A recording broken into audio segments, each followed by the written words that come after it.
The final item of business today is a members' business debate on motion number 3812 in the name of John Mason on gambling proliferation.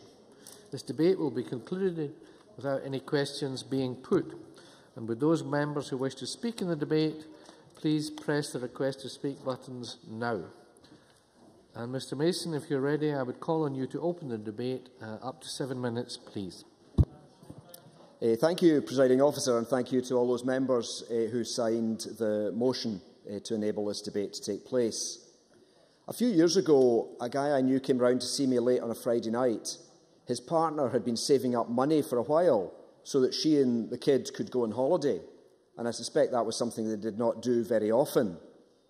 But he had taken the money, all of it, put it on one horse and lost the lot, and he was round to see if I would lend him the money so he could put it back before his partner found out. This is the kind of problem we're here to discuss today. Most of us, it has to be said, are quite comfortable to put a few pounds in the Grand National or some other big event.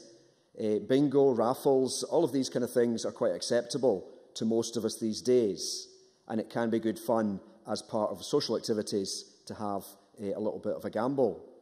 But there is a darker side to gambling when it moves from the fun to the addiction, like the friend I just mentioned.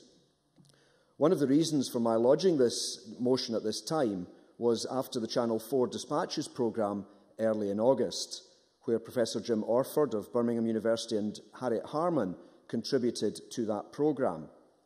And she, as a former minister at Westminster, commented on the clustering of betting shops following on from the 2005 Gambling Act.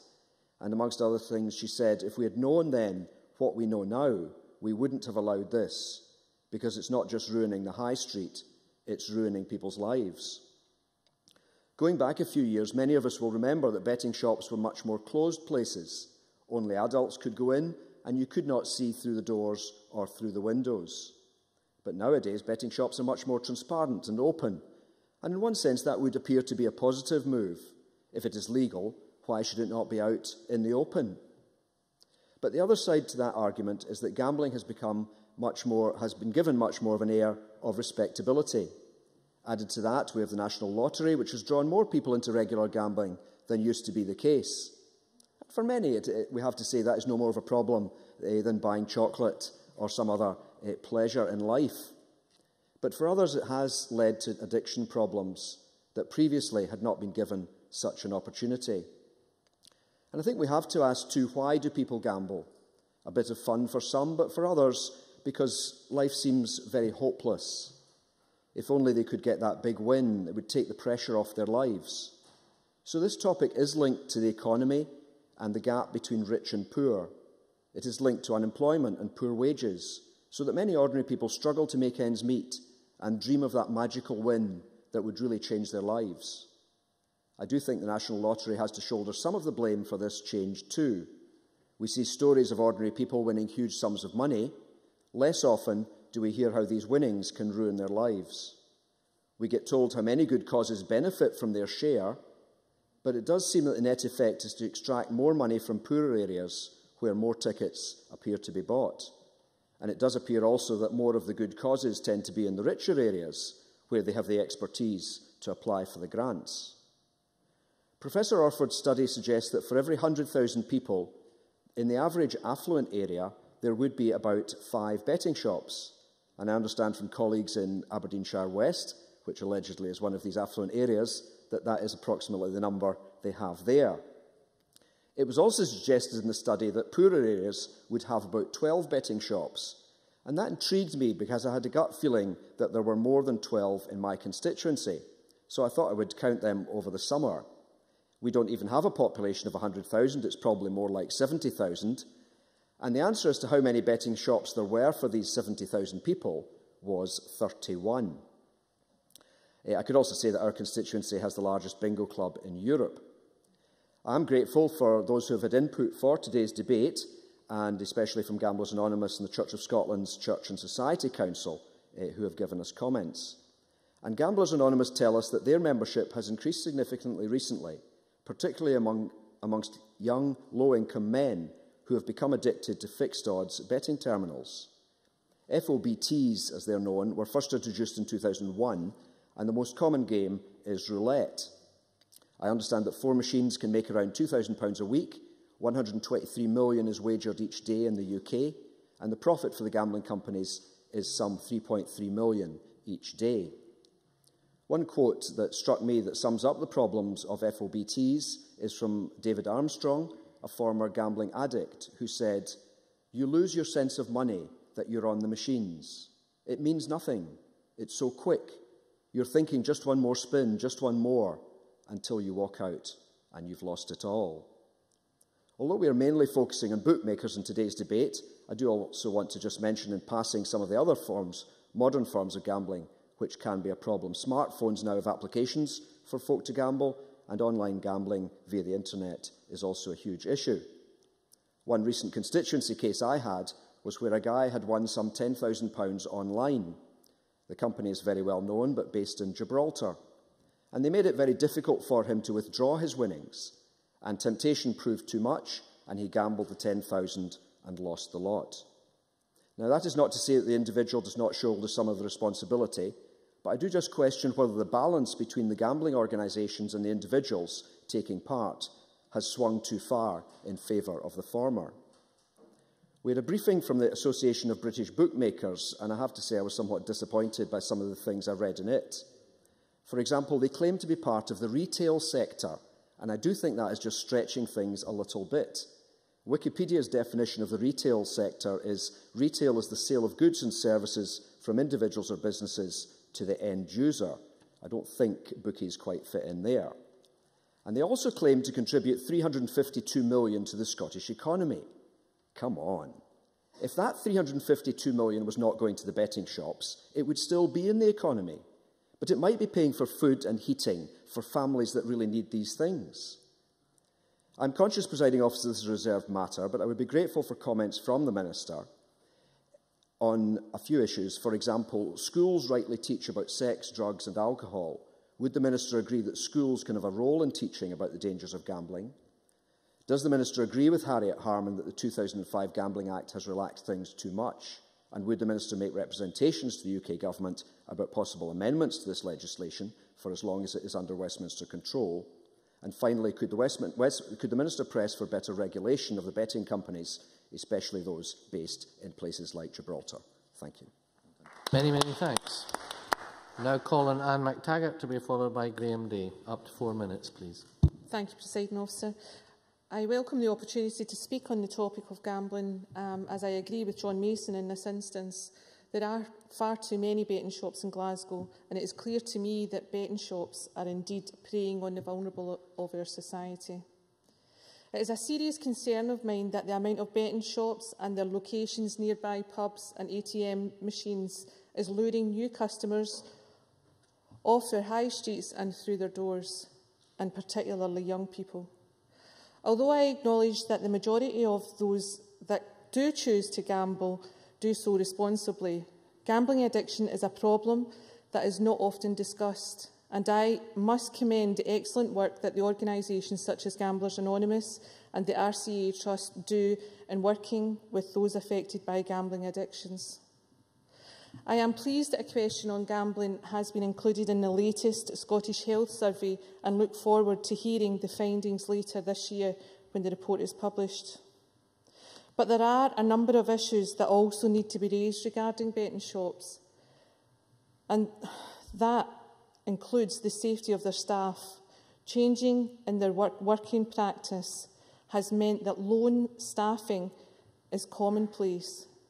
Worryingly, workers can be left to work alone in betting stores for hours at a time, often very early in the morning or late at night. With over 55% of betting shop workers being women, there are concerns to be raised about how appropriate lone working is for betting shops, particularly as a store staffed by one person makes the store more vulnerable to attacks. No one should feel frightened to go to their place of work. In 2008, the SGUC and Community, the only union representing betting shop workers across all the major and independent betting shop chains in Scotland, launched a fantastic poster campaign geared towards eliminating violence against betting shop workers, which was highlighted in a motion by my colleague John Park. The campaign achieved cross-party support and did an excellent job in raising awareness of what betting shop staff are subjected to on a daily basis. Experience from members of Community Union suggests that there is a direct link to increasing levels of violence and abuse in betting shops and the proliferation of fixed odds betting terminals. FOBTs are taking a rapidly increasing share of the profits generated by high street bookmakers. Official police figures suggest that violence and criminal damage in betting shops is falling. I share two concerns with Community Union about this, because it does not reflect the daily experience of Community's members. First, Community believes that police authorities are not gathering data effectively or recognising betting shops are a particular usage group that ought to be monitored more closely. Secondly, we know that some major betting shop operators are systematically discouraging reporting of incidents involving FOBT machines to the police. In the words of two members from two of the major betting chains in Scotland, company don't want police involved unless staff are hurt. Company policy not to involve police, apparently due to low conviction rate. Betting shop chains provide limited support for staff that have been victims of a violent robbery, and many staff return to their work after threats of losing their sick pay. Moreover, many betting shops workers are subject to regular attacks of verbal and physical abuse. This is wholly unacceptable. Presiding Officer, we must put more pressure on betting shops operating in Scotland to provide safe environments for their workers, and I believe ending lone working in betting shops is a step in the right direction. Many thanks. Now call on Graham Day to be followed by Nanette Milne. Up to 4 minutes, please. Thank you, Presiding Officer. Can I begin with a confession? I placed my first bet before the age of 16. Given that I turn 50 next month, I feel secure in confessing that on the basis that the statute of limitations on that misdemeanour will probably have run out. I was able to gamble underage in a particular bookies in Aberdeen because my friend's mum worked there, and from that I went on to develop a keen interest in horse racing, which saw me spend the August before I turned 18 in Yorkshire, taking in the Eborn meeting at York and enjoying a very productive day at Beverley Races. The fact that all these years later I still remember backing 6 of the 8 winners at Beverley is testimony to the joy that people derive from successful punting. The reverse of that, of course, is that probably gamblers will tell you when they win big, you never hear about the losses. I never became a problem gambler. Some might say that's being an Aberdonian and too tight to part with much of my cash probably helped me in that regard. But I did retain an interest for many years, especially after moving to Dundee and becoming a regular at Perth races. But I hardly bet anymore. I can't remember the last time I placed a wager. Upbringing, common sense and developing other interests probably kept me off the slippery slope of gambling.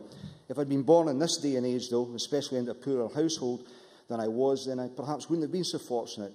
As John Mason noted, across the UK, well-off areas have an average of 5 bookmakers per 100,000 people, whereas in less affluent areas it's 12 per 100,000. Why the discrepancy if there isn't an underlying drive to exploit the most vulnerable in our society? We're told that fewer than 1% of society has a gambling problem, but strip out the non-gamblers and those who only have a once-a-year flutter on the Grand National from the stats, and there's a sizable number of people whose lives and the lives of those around them are being impacted upon. When I was sneaking into the bookies of a Saturday back in the late 70s, they were pretty unappealing places. Coverage of the racing was via an often crackling audio-only service. The prices were conveyed over the tannoy and marked up manually on paper sheets on the boards. There wasn't even a toilet in the shop I tended to frequent, so to remain there for hours on end, you had to be a pretty hardened gambler. But fast forward 30 years and the betting shop environment has changed completely, and the bookies have become far more adept at getting the money out of your pocket. The Association of British Bookmakers states that there are around 950 betting shops in Scotland, and that has remained constant over the last decade. Perhaps so, but there's been a sea change in the nature of bookmaking. The wee backstreet bookies have largely gone, swallowed up by chains now plying their wares on a high street, where the clustering phenomenon is all too apparent. Prior to 2005, bookmakers generally weren't allowed to open in close proximity to rivals.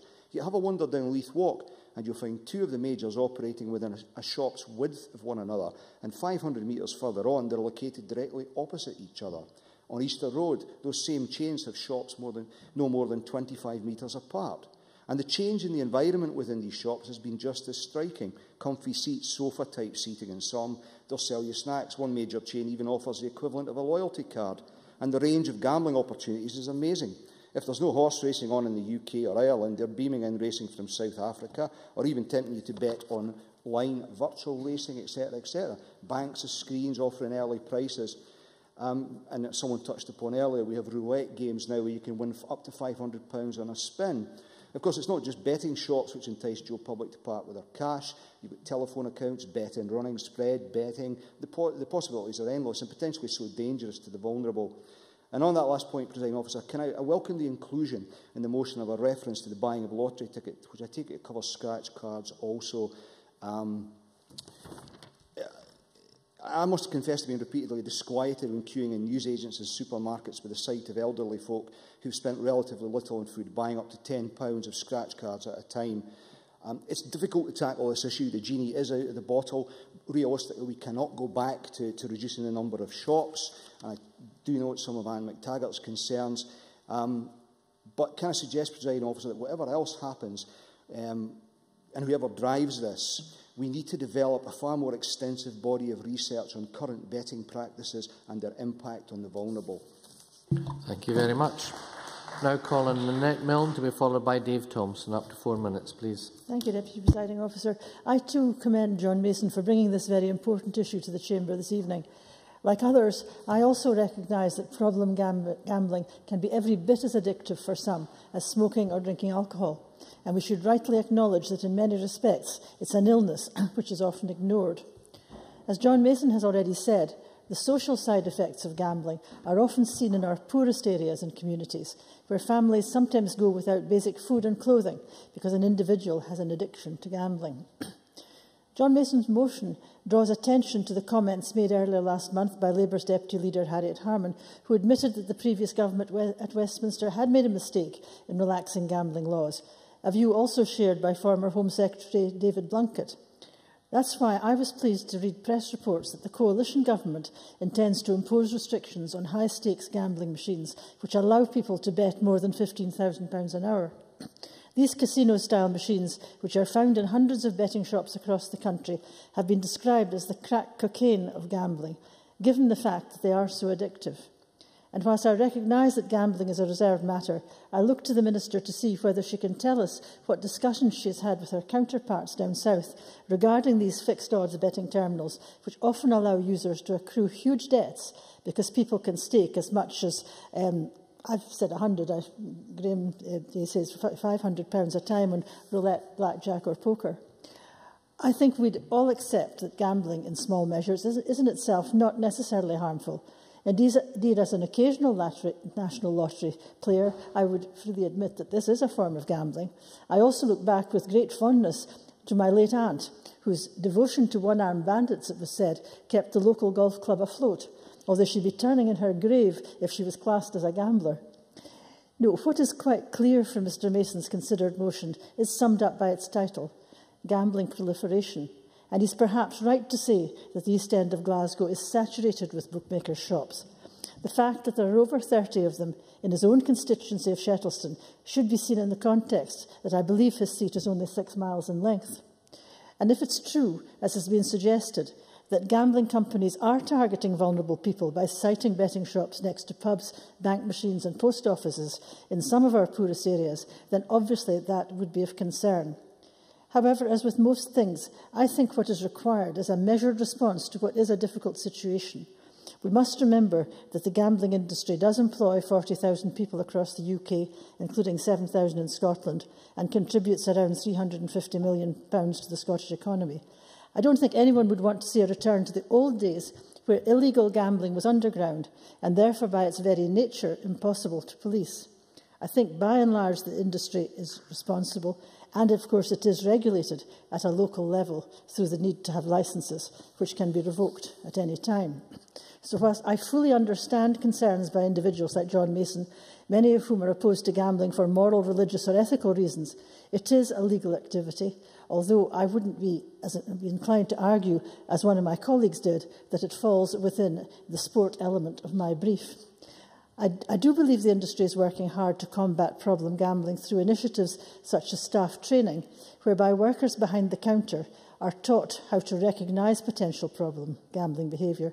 And I also believe that the trade organisation, the Association of British Bookmakers, does take its role seriously.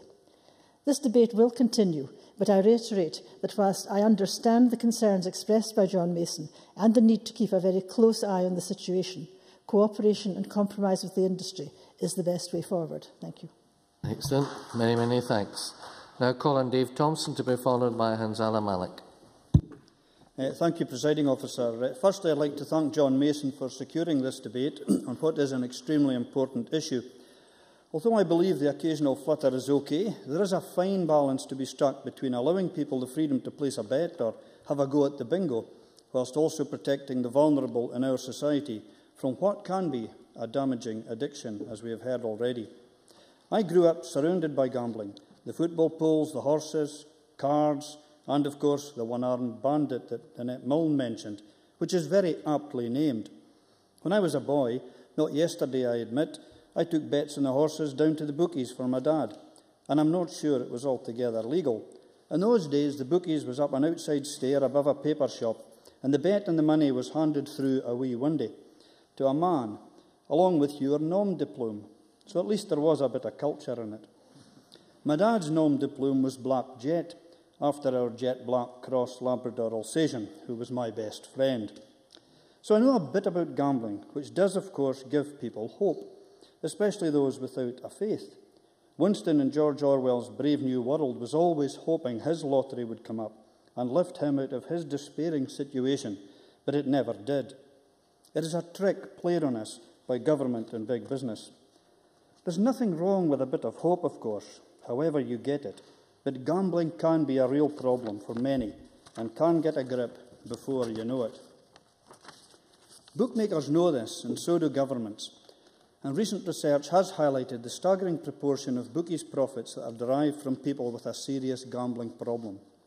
And addiction doesn't just affect the addict, but also has detrimental effects on those closest to them, just like drugs and alcohol. We must therefore recognise the damaging effects of gambling addiction on families in our communities and move to minimise it.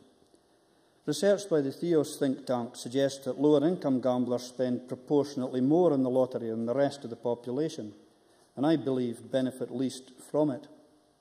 And as John Mason said, Professor Jim Orford highlights the fact that there are significantly more betting shops per person in poorer areas than there are in more affluent areas.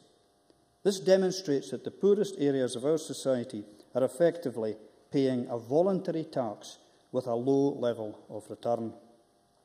Presiding Officer, I will close by highlighting a new form of lottery, which I think is particularly distasteful: the postcode lottery.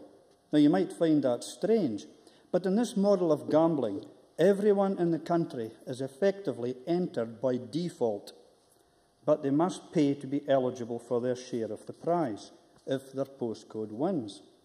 Psychologically, this puts people in a similar position to a regular lottery player who uses the same numbers each week and is afraid to miss a week lest their numbers be drawn. The crucial difference is, of course, that in the postcode lottery, the pressure to participate and not miss out on your prize exists regardless of whether you have played before or not. You just have to look at the newspaper headlines. Get in, we've won 10,000 just in time for Christmas. If you don't enter, you won't win it. That's putting pressure on people. It's an insidious pressure which works subconsciously and is a step too far. It is past time for another look at how government and big business is exploiting our communities through gambling, and we must tackle it. I hope the Minister agrees. Thank you very much. Now call on Hanzala Malik to be followed by Patrick Harvey. Up to 4 minutes, please. Thank you, Presiding Officer, and thank you, John Mason, for bringing this to us today. As many members have said, gambling is a restricted matter, and this Parliament does not have the power to regulate betting shops. But as a former councillor for Glasgow, I'm aware of the responsibilities that local authorities, licensing boards have in granting gambling permits, licenses under Section 153 of the Gambling Act 2005. I believe there is a strong case for local authorities to be given increased powers and more flexibility to limit the number of betting shops in their area. Whilst gambling may not be a direct responsibility of this chamber or for the Scottish Government, we are right to discuss it because it affects our people and the quality of life, particularly when people develop a gambling problem. The last gambling provision survey pointed to a number of facts which increase the risk of someone having a gambling problem. Of particular interest to me was the fact that people from an Asian ethnic background are 3 times more likely to have a gambling problem than someone of a white ethnic background. It is also an issue of social justice. People in poor health are 4 times more likely to have a gambling problem, and as are unemployed people. These survey this with those with several money problems were 12 times more likely to have a gambling problem than those with no money worries. The motion makes reference to Herman Herman's acknowledgement that the pendulum has swung too far in terms of the number of gambling premises. Her main concerns was that the growth of high-stake, rapid-pay B2 machines, and I support her call for lower limits on stakes and of machines and on prize payouts. Hence, we must take all steps to safeguard our communities against the dangers of gambling. I think one of the main issues for myself coming from Glasgow is that the number of gambling shops are so many in some areas that the limit for social activity is limited to a degree where people feel obliged to participate. And I think that, John, is also related to the way which gambling shops actually encourage customers, particularly younger people, is frightening. I think the fact that more and more machines are being used to attract young people in who sometimes mislead themselves by thinking it's a game that they're playing, however, real money is used. And these are young people who don't have enough resources to start off with. Hence, I also press on the Minister to share our fears and concerns with Westminster in terms of the legislation to address the issues that we are facing in Scotland and I'm sure throughout the country. And I would very much welcome the Minister's comments on the issue to see how she can support us in this matter. Thank you very much. Thank you very much. Now call on Patrick Harvey, after which we'll move to the Minister. Thank you, Deputy Presiding Officer. Like other members, my instinct on gambling is not to come over authoritarian and judgmental. I've been known to play the odd hand of poker, badly. I've been known to lose the odd few quid on political betting website.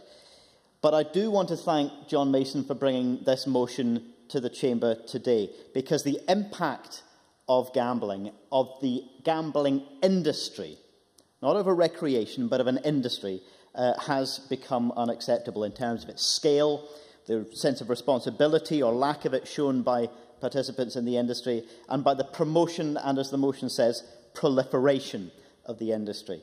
It's an industry that's supposed to be regulated under the 2005 Act. And so I went back and looked at the debate in the Chamber when we looked at the Sewell motion on the 2005 Gambling Act and the reasons why the Greens had voted against it. In my speech to that debate, I pointed out that the first part of the bill set out to facilitate an expansion of the gambling industry, and the second part of the bill set out to deal with or ameliorate the problems that would come out of the expansion of the gambling industry.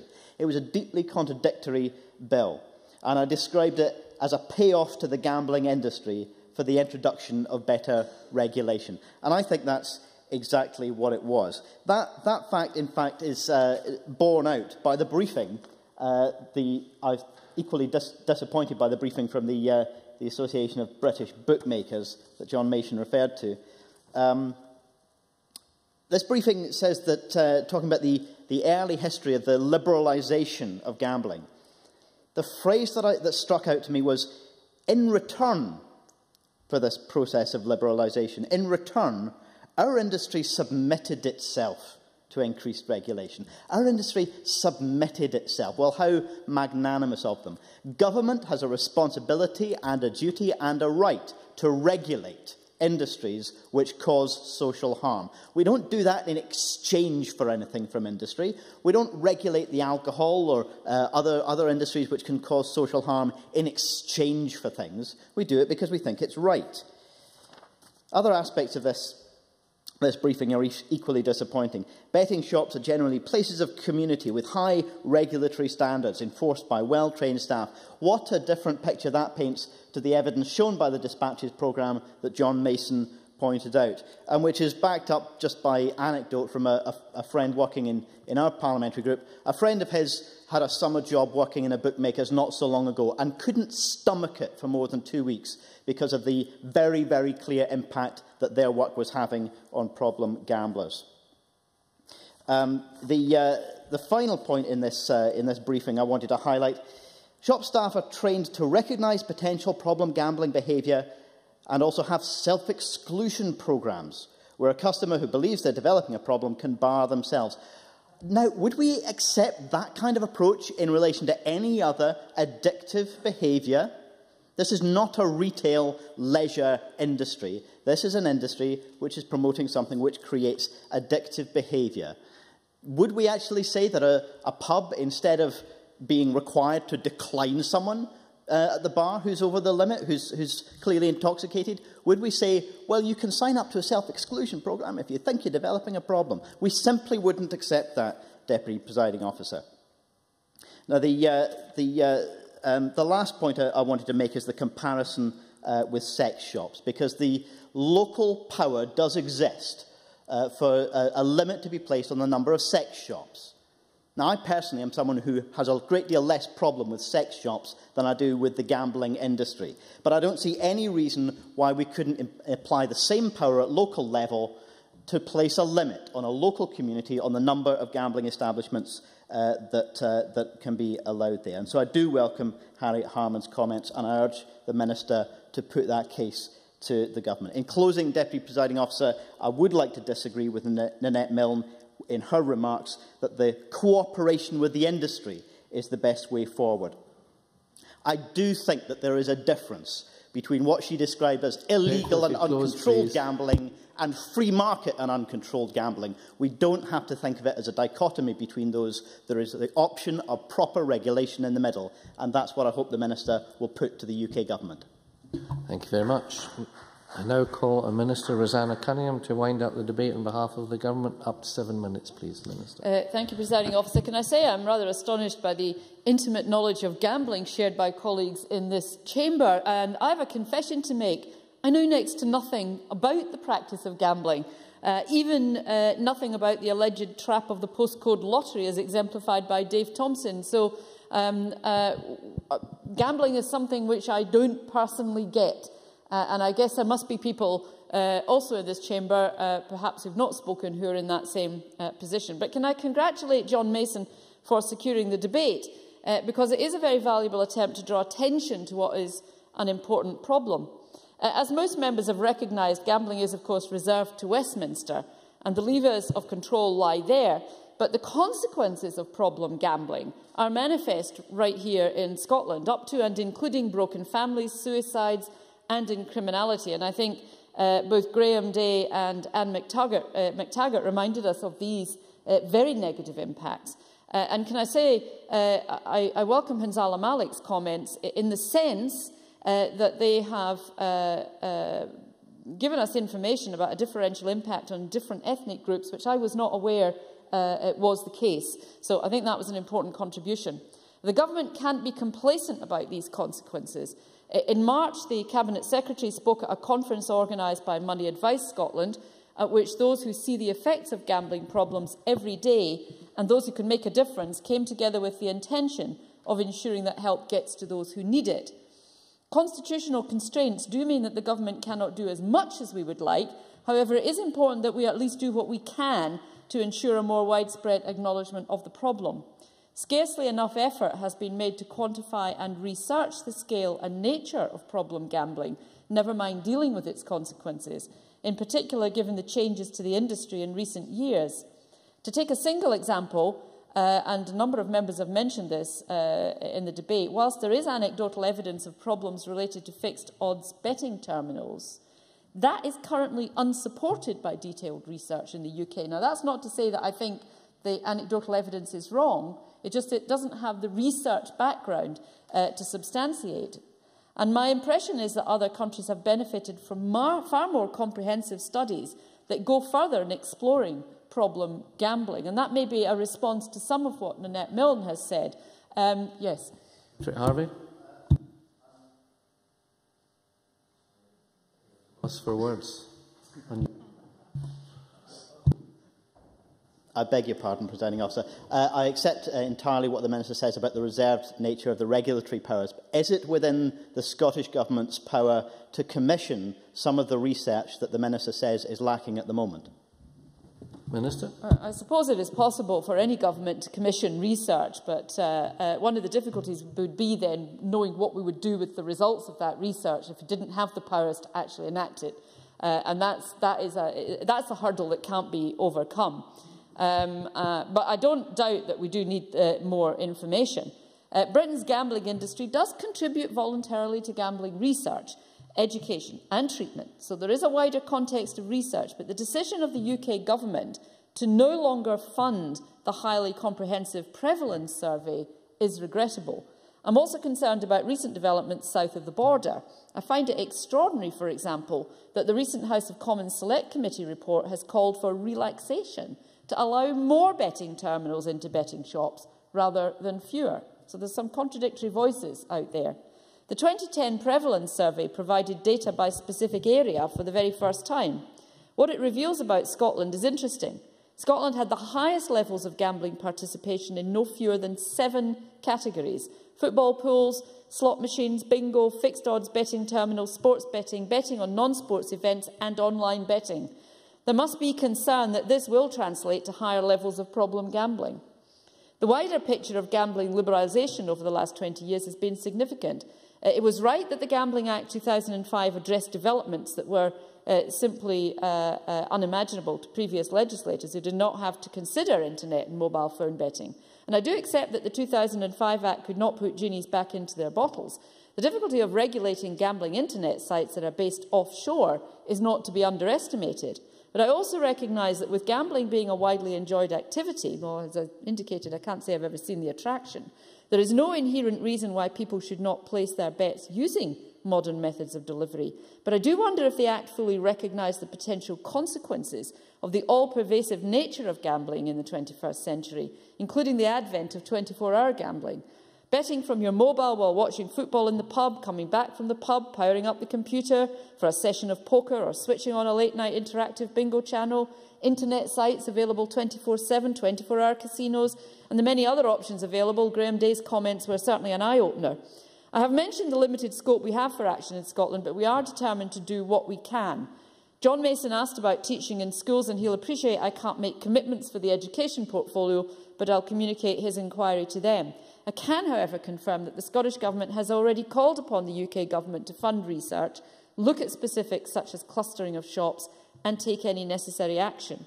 I'm happy to provide assurance that we will also work with the Gambling Commission and others on those occasions where we do have a locus, or simply to ensure that agencies work together to ensure better enforcement. As I indicated, the Cabinet Secretary has already written to John Penman, the Minister for Tourism and Heritage, who apparently is the relevant minister south of the border for this particular area of work.